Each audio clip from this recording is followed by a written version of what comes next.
ನಿಮ್ಮ ಮನೆಯವರು ಕೊಲೆಯಾಗಿ 1 ವರ್ಷ ಆಯಿತು. ಕಳೆದ 1 ವರ್ಷದಿಂದ ದುಃಖದಲ್ಲೇ ಇದ್ದೀರಿ. ಈ ಸಂದರ್ಭವನ್ನು ಯಾವ ರೀತಿ ತನಿಖೆ ವಿಚಾರದಲ್ಲಿ ಏನು ತಿಳ್ಕೊಳ್ಳಿ? ನಮ್ಮ ಮನೆಯಲ್ಲಿ ಸತ್ತು 1 ವರ್ಷ ಆಗಿದೆ. ಇವತ್ತಿಗೆ ದುಃಖದಿಂದ ಇದ್ದೀವಿ. ಅತ್ತಿಮ್ಮ ವಯಸ್ಸಾಗಿದೆ, ದುಡಿಯೋರು ಯಾರೂ ಇಲ್ಲ. ಪಾಪಗೂ ನನಗೂ ಮುಂದಿನ ಜೀವನ ರೂಪಿಸ್ಬೇಕು ಸರ್ಕಾರದಿಂದ ಮನವಿ. ನಿಮ್ಮ ಮನೆಯವರು ಕೊಲೆಯಾಗಿ 1 ವರ್ಷ ಆಯಿತು. ಕಳೆದ 1 ವರ್ಷದಿಂದ ದುಃಖದಲ್ಲೇ ಇದ್ದೀರಿ.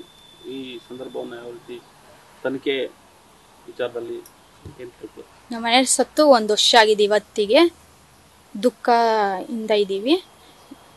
ಅತ್ತಿಮ್ಮ ವಯಸ್ಸಾಗಿದೆ, ದುಡಿಯೋರು ಯಾರೂ ಇಲ್ಲ. ಪಾಪಗೂ ನನಗೂ ಮುಂದಿನ ಜೀವನ ರೂಪಿಸ್ಬೇಕು ಸರ್ಕಾರದಿಂದ ಮನವಿ. ನ್ಯೂಸ್ ಫಸ್ಟ್, ನಿರ್ಭೀತಿಯಿಂದ ನಿಮ್ಮ ಪರವಾಗಿ.